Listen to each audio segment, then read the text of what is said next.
Personal log, Commander Crax X, Head Combat Instructor at Centauri Military Academy. Date Standard Galactic Year 3457. And now they expect us to train humans? Has the High Command lost their minds? I growled, pacing across my office aboard Space Station Atlas 7. The pristine metal walls reflected my agitation as my secondary arms twitched with frustration. My third eye kept darting to the stack of transfer orders on my desk, each bearing the seal of the Galactic Defense Force. Let me tell you something about humans. They look ridiculous. No protective exoskeleton, no secondary limbs, and their bones? Pure calcium, not even reinforced with proper metals like every other sentient species. When the integration order came through, I thought it was a practical joke from my old academy buddy, Admiral Nax. But no, here I stood, in my state-of-the-art training facility, preparing to welcome the first batch of human recruits to the most prestigious combat training program in the galaxy. The Centauri Military Academy had produced the finest warriors across 12 galaxies for over 10,000 years. Our graduates commanded battleships that could shatter planets. Our combat specialists had ended wars before they began. Commander Lieutenant Pazix interrupted my brooding. The human transport has cleared final decontamination. I flicked my primary antenna in acknowledgement. Wonderful. Simply wonderful. Did they remember to pack their gravity compensators? Or should we reduce our standard 3G environment to accommodate their fragile forms?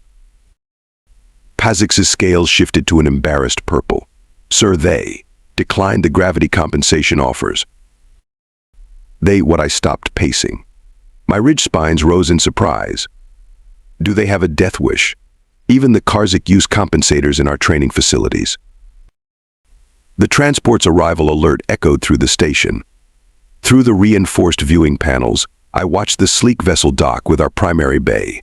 It looked comically small next to our standard troop carriers.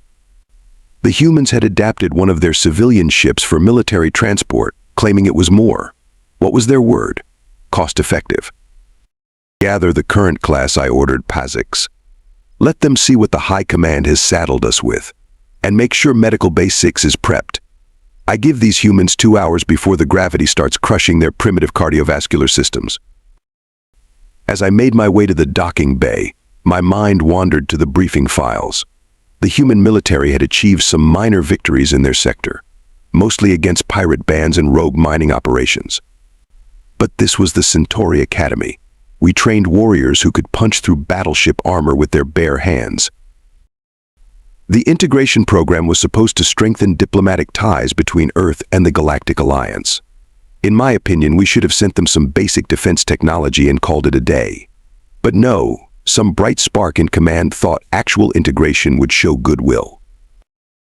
The docking bay doors slid open with a satisfying hiss.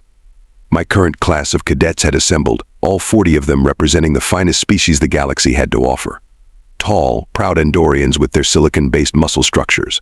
Graceful Nexari, whose neural processing speed made them living weapons. Even a pair of Bronx warriors, their gravitational manipulation fields humming softly. Attention, my voice echoed across the bay. The cadets snapped to perfect formation, their various anatomies aligned with military precision. Today marks a historic moment. The first human recruits join our ranks. You will observe their capabilities. You will assess their weaknesses. And you will remember that the High Command, in their infinite wisdom. The airlock cycled. My words died in my throat as the first human stepped through. The entire assembly went silent, and I heard distinct clicking sounds as multiple cadets activated their visual enhancement feeds to make sure they were seeing correctly. Standing before us, without any visible life support or gravity compensation equipment, was what appeared to be the most unimpressive bipedal creature I had ever seen. And this was supposed to be the future of galactic military cooperation. I felt a headache building in all 3 of my brains. This was going to be a very long training cycle. The human stood at attention, and I forced myself to begin the standard identification protocol. State your name and prior military affiliation for the record. Marcus Bennett, sir. United Earth Defense Force, 7th Orbital Division. His voice carried clearly across the docking bay, showing no strain from our enhanced gravity. Interesting. I circled the human, noting his measurements against the standard recruitment parameters. Height laughably inadequate. Muscle mass barely registering on our scanners. Bone density well, at least it was within minimal acceptable ranges for space travel. "Tell me, Bennett," I said, letting my secondary arms perform the standard threat assessment gestures. "Did your superiors explain the physical requirements of our program?" "Yes, sir. Full briefing received and acknowledged, sir." Behind him, I noticed Cadet Rixus, one of our Andorian specialists, covering his primary breathing port in what passed for their version of a snicker. Several other cadets were displaying similar signs of amusement. The Bronx warriors had activated their gravitational fields, probably betting on how long before the human collapsed. At ease, I commanded, more out of curiosity than protocol. The human shifted his stance smoothly, showing no signs of distress. The medical monitors built into the docking bay floor were reporting normal vital signs. For a human, anyway. Commander Cadet Rixus stepped forward, his crystalline muscles gleaming under the bay lights. "Perhaps we should give our new friend a demonstration of standard training protocols." I recognized the tone. Every cycle, there were always a few cadets who wanted to establish dominance early. Usually I discouraged such behavior, but today I was curious. "Proceed, Cadet Rixus. Training Protocol 7. The Andorian moved with fluid grace, his enhanced musculature propelling him through a series of combat stances. Each position generated enough force to shatter reinforced armor, his limbs becoming literal blur as he accelerated beyond normal visual tracking speeds. Marcus Bennett watched quietly, his expression unchanged. This bothered me more than I cared to admit. "Impressive display," Sir Bennett said when Rixus finished. "The energy conservation in the third sequence was particularly noteworthy."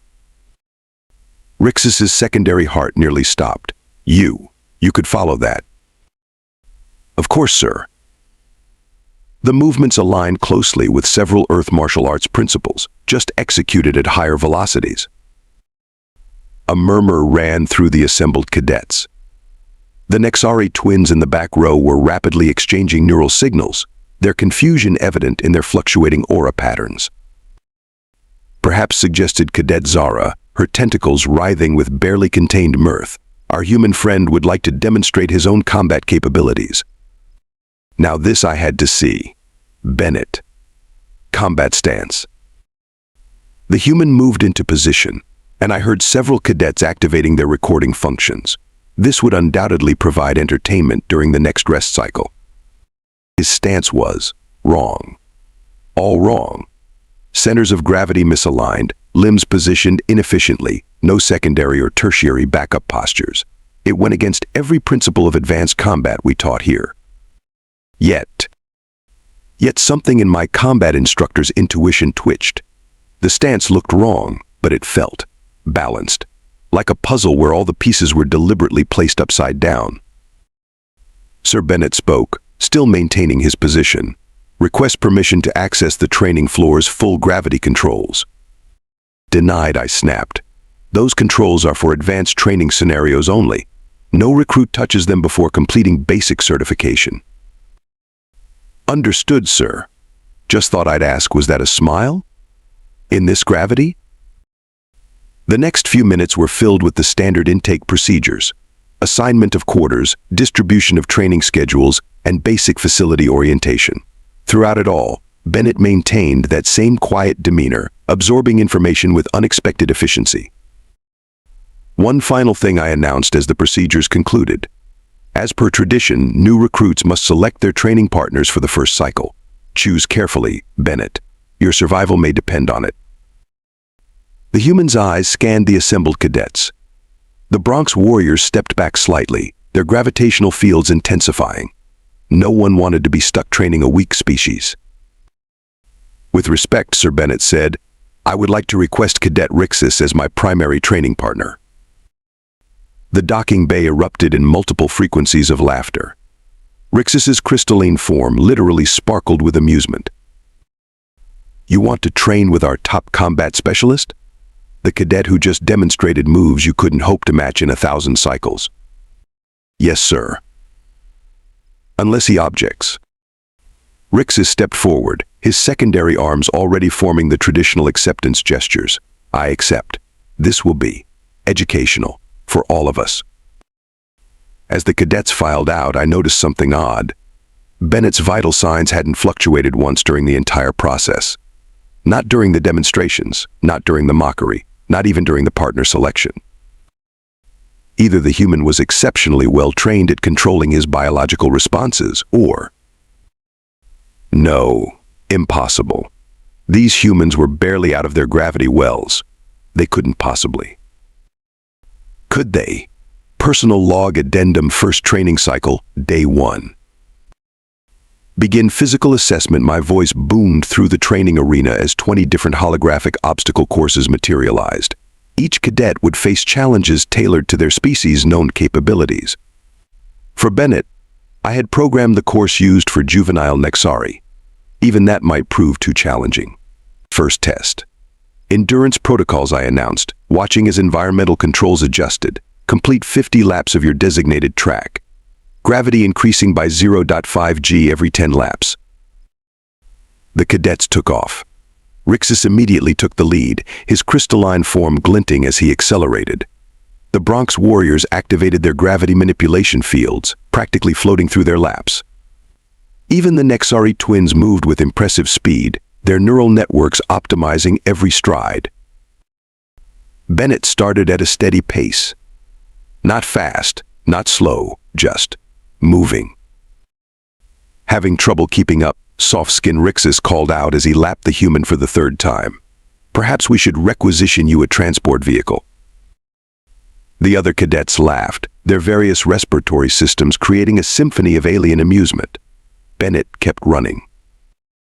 By lap 30, the gravity had increased to 4.5 g. 3 cadets had already dropped out, their bodies unable to handle the strain. Rixus was showing signs of fatigue, his crystalline structure beginning to dull from the effort. Bennett kept running. Same pace, same rhythm, same steady breathing. Commander Lieutenant Pazix whispered, holding up a medical scanner. The human's vital signs. There. Stable. Impossible. I grabbed the scanner. Check for equipment malfunction.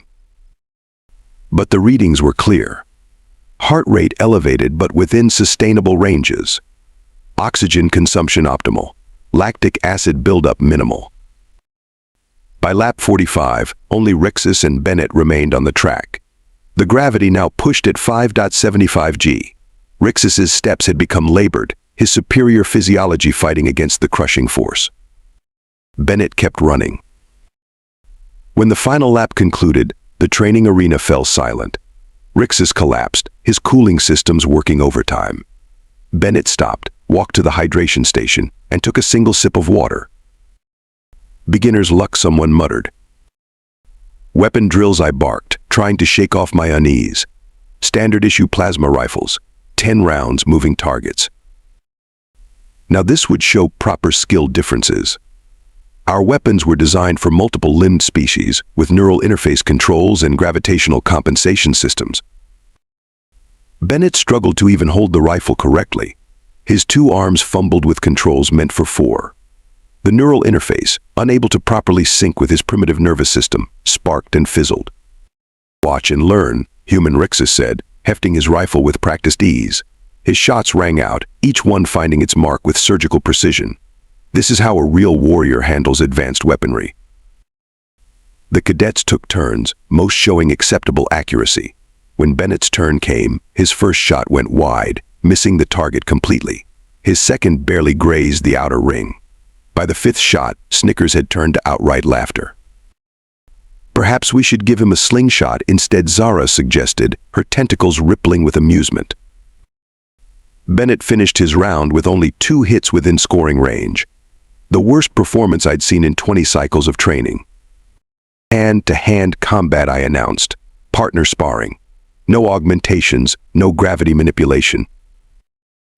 Rixus stepped onto the mat, his crystalline form settling into a perfect combat stance. Bennett stood opposite him, assuming that same wrong but not wrong stance from the docking bay. Begin. Rixus moved first, his primary arms launching a traditional Andorian strike pattern. Fast, precise, overwhelming. Bennett stepped aside, just stepped aside. The crystalline warrior's momentum carried him forward, his perfect form suddenly looking less perfect. He recovered quickly, launching into a secondary attack sequence. Bennett moved again. No wasted motion, no flashy techniques. Just not being where the attacks landed. "Stand and fight," coward Rixus growled, his frustration evident in the dulling of his usually bright form. "I am fighting," Bennett replied, still moving with that maddening efficiency. "Just not the way you expect." The sparring session ended with neither cadet scoring a decisive hit. Rixus, despite his superior strength and speed, couldn't land a solid blow. Bennett, despite his apparent skill at avoidance, never launched a counterattack. "Pathetic," I announced, hiding my confusion behind criticism. "A warrior must strike, not just avoid being struck. Return to quarters and prepare for tomorrow's advanced weapons training." As the cadets filed out, I noticed Bennett examining the plasma rifle he'd struggled with earlier. His fingers traced the neural interface points, his eyes narrowed in concentration. "Something fascinating about your failure, recruit?" I asked. "Just studying the design, sir," he replied. "These interfaces, they're calibrated for multiple nerve clusters, aren't they? Distributed neural load." I blinked all three eyes. "That's correct." "Interesting approach," he said, returning the weapon to its rack. "Thank you, sir. Looking forward to tomorrow's lessons." Later that night, reviewing the day's footage in my office, I noticed something odd. During the endurance test, Bennett's foot placement had never varied. Not by a millimeter. Even under increasing gravity, his stride remained perfectly consistent. The combat footage showed similar patterns. His seemingly clumsy movements with the plasma rifle followed a distinct sequence. His sparring session, viewed frame by frame, revealed positioning that always kept him at optimal distance from Rixus's strikes. "Lieutenant Pazix," I called over the comm. "Access the archived footage from the docking bay floor. Specifically, the pressure plate readings from Bennett's arrival." The data appeared on my screen, and my headache returned with full force. The human hadn't been struggling under our gravity at all. He had been practicing .personal log addendum first training cycle, day 7. "Today, cadets," I announced, pressing my palm against the biometric lock of our most secure weapons vault, "you face the ultimate test of combat worthiness." The massive doors slid apart with a pressurized hiss, revealing a single weapon mounted on a gravity-stabilized pedestal. 3 meters of gleaming alloys and pulsing power cores. The Titan-class plasma cannon. "Grand Commander Naxos used this very weapon to end the Proxima War," I said, watching their expressions. "One shot. One clean shot through an enemy dreadnought's quantum shields. 50,000 lives saved in an instant." The cadets stood in reverent silence. Even Rixus's crystalline form had stopped its usual shimmer. "The Titan class represents the pinnacle of galactic weapon engineering," I continued, walking around the pedestal. "Multiphasic energy distribution, quantum lock targeting systems, and most importantly, a pure neutronium frame that requires exceptional physical strength to operate." I paused near Bennett, who studied the weapon with that same maddeningly calm expression. 50 years I let the words hang in the air. 50 years since any cadet managed to complete the qualification course with this weapon. Most can't even lift it properly. Those who can lack the neural capacity to handle its targeting systems. The few who master both, their bodies buckle under its energy requirements. Lieutenant Pazix stepped forward, activating the holographic training course. Targets materialized throughout the massive chamber, each one representing a different combat scenario. "The qualification requirements are simple," I said. "Power up the weapon. Hit 10 targets within the time limit. Maintain structural integrity of your skeletal system while doing so. Any questions?" Zara raised a tentacle. "Commander, is it true that Grand Commander Naxos suffered multiple bone fractures after his legendary shot?" 17 breaks in his primary arms alone," I confirmed. "The medical logs state he considered it a fair trade." The cadets murmured among themselves. Stories of the Titan class were taught in every military academy across the galaxy. Its impossible requirements had become synonymous with the pinnacle of warrior achievement. Cadet Rixus, I barked. You've shown exceptional progress this cycle. Care to demonstrate? The Andorian stepped forward, his crystalline muscles tensing visibly. He gripped the cannon's neural interface points, and for a moment I thought he might succeed. The weapon lifted 3 centimeters off its pedestal before crashing back down. Proximity alerts indicate potential crystalline stress fractures, the weapon's AI announced. Access denied. One by one, the cadets attempted to master the legendary weapon. The Bronx Warrior's gravity manipulation proved useless against its quantum-locked mass. The Nexari twins' neural capabilities couldn't compensate for their physical limitations. Well, Bennett, I turned to the human. Care to add your name to the list of failures? He stepped forward, and the other cadets moved back, anticipating entertainment. Sir, he said, studying the weapon's control surfaces. These markings near the power core. They're warning indicators. Correct. They alert the user to potentially fatal energy discharge levels. Not that you'll need to worry about those. Bennett nodded, still examining the weapon. And this secondary grip here? It's meant to distribute the load across multiple limbs. Obviously, Rixus interjected. Even juvenile cadets know the basic principles of multi-limbed weapon distribution. Perhaps we should get you a training manual with pictures. The laughter that followed died quickly as Bennett reached for the cannon. Sir, he said, hands hovering over the grips. Request permission to attempt qualification course. I flicked my primary antenna in amusement. Permission granted, recruit. Try not to damage our most valuable training asset with your inevitable failure. The entire room held its breath as Bennett's hands wrapped around the Titan-class plasma cannon's grips. The weapon's AI sprang to life, its sensors scanning the human's biologicals. Warning, it announced. Unknown species detected. No baseline performance data available. Proceed with caution. I waited for the inevitable. For the weapon to prove too heavy. For the neural interface to reject his primitive nervous system. For his calcium-based bones to shatter under the strain. What happened next would change everything I thought I knew about warfare. And humans. Personal log addendum, first training cycle, day 7, continued.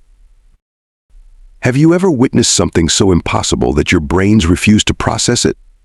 As a combat instructor for over 30 years, I thought I had seen everything. I was wrong. The qualification course sprang to life around us. Holographic barriers materialized, creating a complex maze of obstacles. Target drones buzzed to life, their shield generators humming. The course was designed to test not just accuracy, but mobility, strategic thinking, and raw physical endurance. Begin at the ready position, I commanded, expecting Bennett to fail before even lifting the weapon. He stepped forward, placing his hands on the Titan-class cannon. The weapon's neural interface flickered to life, scanning his biological readings. Warning, the AI announced again. Unknown species parameters detected. Safety protocols engaging at maximum level. Then Bennett lifted the cannon. Not just lifted it. He hoisted the 3-meter length of neutronium and quantum electronics as if it were a training rifle. The entire room went silent. Even the Bronx Warrior's gravity fields fluctuated in surprise. Impossible, Rixus whispered, his crystalline form clouding with confusion. First target sequence, I announced, my voice surprisingly steady. Commence firing. The qualification course erupted into motion. Barrier panels shifted, target drones weaved through complex patterns. The first target, a simulated gunship, appeared at long range. Bennett moved. The cannon, a weapon that had broken countless warriors, swung smoothly in his hands. The targeting system engaged with a high-pitched whine. Neural load exceeding safety parameters, the AI warned. Bennett fired. The blast of superheated plasma struck the target dead center, vaporizing its shields instantly. Without pausing, he pivoted to track the second target. Another shot, another perfect hit. Look at his stance, Lieutenant Pazix exclaimed. He's compensating for the recoil by using it, I finished, my professional interest overriding my disbelief. Bennett wasn't fighting the weapon's massive recoil. He was letting it flow through his body, using the momentum to spin toward the next target. The third and fourth targets appeared simultaneously, weaving through holographic buildings. 2 shots, 2 hits. The cannon's power core pulsed brighter with each discharge. Temperature approaching critical levels, the AI announced. Recommended cool down period 2 minutes. Bennett ignored the warning. The fifth target, a fast-moving drone, juked and spun through the course. The human tracked it, waited, then fired. The plasma bolt curved slightly, following the drone's trajectory and striking it from behind. He's using the magnetic field distortion to bend the shot. Zara's tentacles writhed in agitation. That's a theoretical technique. It's never been successfully demonstrated. 6, 7, 8. Each shot found its mark with increasing precision. The cannon's power core blazed like a miniature sun. Final targets deploying, I announced. Maximum difficulty engaged. The last 2 targets appeared at opposite ends of the course, moving at speeds that made them barely visible. Traditional combat doctrine said to take them one at a time, accepting the time penalty. Bennett raised the cannon to his shoulder, adjusted his grip, and did the unthinkable. He fired at the wall. The plasma bolt struck the reinforced barrier at a precise angle, splitting into 2 distinct streams of energy. Each stream curved around the course's obstacles, homing in on the targets from multiple angles. Both targets vaporized simultaneously. Qualification course complete, the AI announced into the dead silence. Time 17 seconds.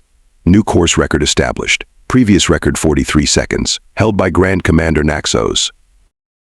Bennett lowered the cannon gently back onto its pedestal. Steam rose from the neural interface points where they had contacted his skin. The power core's glow gradually faded to its normal levels. "Thank you, sir," he said, stepping back to his position in line. Permission to return to ranks. I stared at the human. His vital signs showed elevated but stable readings. No broken bones, no neural damage, not even the usual microstructural tears in muscle tissue that most species suffered from handling the cannon. How the question escaped before I could maintain proper instructor decorum. That weapon requires at least 4 limbs to distribute the mass. The neural load alone should have overloaded your nervous system. The recoil should have shattered every bone in your body. Bennett looked thoughtful for a moment. Well, sir, about that. Humans don't distribute neural loads the same way other species do. Our nervous system might be primitive, but it's, what's the word? Adaptable. As for the physical requirements.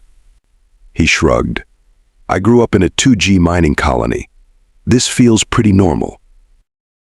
A mining colony, my third eye twitched. You're a miner. Yes, sir. 3rd-generation heavy equipment operator. The cannon's really not that different from the plasma drills we use for deep core extraction. Though I have to say, your targeting system is much more responsive. The silence in the training hall grew heavier. Every cadet stared at the human who had just casually rewritten everything we thought we knew about combat capabilities. Lieutenant Pazix cleared her throat. "Commander, should I update the qualification records?" I looked at my datapad, at the historical combat footage I had studied for years, at the medical records of countless warriors who had tried and failed to master the Titan-class cannon. "No, Lieutenant," I said finally. "Create a new category. Personal log, Commander Krax. Final entry of first integrated training cycle." Again Rixus called out, his crystalline form gleaming with excitement. "Show me that grip adjustment one more time." I watched from my office viewport as Bennett demonstrated the human technique for handling recoil. 2 weeks had passed since the Titan-class qualification course, and everything had changed. The training floor below had been transformed. Humans and aliens worked side by side, each learning from the other's strengths. The Nexari twins had adapted human stance techniques to improve their neural efficiency. The Bronx warriors studied human momentum control to enhance their gravity manipulation. Commander Lieutenant Pazix entered with the latest training statistics. You need to see these results. The numbers told an extraordinary story. Combat efficiency up 40% across all species. Neural interface adaptation rates improved by 60%. Even physical endurance scores showed remarkable increases. They never stopped to question if something was impossible, I muttered, watching Bennett teach a group of cadets. They just kept trying until they found a way. Sir Pazix tilted her head questioningly. Humans, Lieutenant. While we focused on enhancing our natural advantages, they worked on overcoming their limitations. We built better gravity compensators they adapted to different gravity levels. We developed neural interfaces they learned to rewire their own nervous systems through practice. Below, Zara had joined the training group. Her tentacles moved in perfect sync with Bennett's movements as he demonstrated a modified combat stance. The same stance I had dismissed as wrong during his arrival. Send a message to High Command, I ordered. The integration program exceeded all expectations. Recommend immediate expansion to all major training facilities. Already done, Sir Pazix replied with a knowing look. They responded with orders to triple our human recruitment quota for next cycle. A commotion from the training floor drew my attention. Rixus had successfully executed a perfect human-style combat role while maintaining neural connection with a heavy weapon. The gathered cadets burst into appreciative cheers. You know what amazes me most, Lieutenant? Not their strength, not their adaptability. It's their willingness to share, to teach. The first thing Bennett did after mastering the Titan-class cannon? He started analyzing how to make it accessible to other species. Speaking of the cannon, Sir Pazix brought up another report. Engineering just completed their analysis of Bennett's handling techniques. They're proposing modifications to all heavy weapons based on his approach. Preliminary tests show a 35% reduction in neural load requirements. I moved to the window, watching the training sessions below. Humans learning alien combat forms, aliens adopting human innovations. The boundaries between species blurred by shared purpose and mutual respect. When I started this program, I thought we were doing the humans a favor, I admitted, lifting them up to our level of combat expertise. I never considered that they would lift us up instead, Pazix finished. That we all had something to learn, I corrected. Send word to the Earth Defense Force. Tell them we're ready to begin Phase 2 of the integration. Full exchange of combat doctrines. As I watched Bennett and Rixus demonstrate a combined human and Dorian combat form to an entranced audience, I remembered my initial dismissal of human potential. How wrong I had been. One more thing, Lieutenant, I added. Update the Titan-class cannon's designation in our records. From now on, it's classified as a standard training weapon, not a legendary artifact. Let's see what the next generation of warriors can achieve when they start without preconceptions. The training floor erupted in another round of cheers. Someone had apparently combined human momentum techniques with Bronx gravity manipulation to achieve something entirely new. Innovation born from cooperation. Final log entry for this training cycle I dictated as Pazix prepared to leave. Initial assessment of human military potential severely underestimated. Recommendation for future interactions approach with open minds and high expectations. Personal addendum. I paused, watching Bennett demonstrate yet another impossible feat with casual ease. The galaxy just became a much more interesting place. Lieutenant Pazix smiled as she headed for the door. Shall I have them prepare the Titan-class cannon for tomorrow's general training rotation? I nodded, my third eye fixed on the scene below. And Pazix? Double the gravity in the training room. Let's see what else our cadets can achieve when they stop believing in limitations. The future of galactic warfare had changed forever, not through superior technology or advanced biology, but through the simple human trait of refusing to accept impossible as an answer. And somewhere in the vast expanse of space, I knew other training academies would soon learn the same lesson we had. Never underestimate a species that treats the impossible as a personal challenge.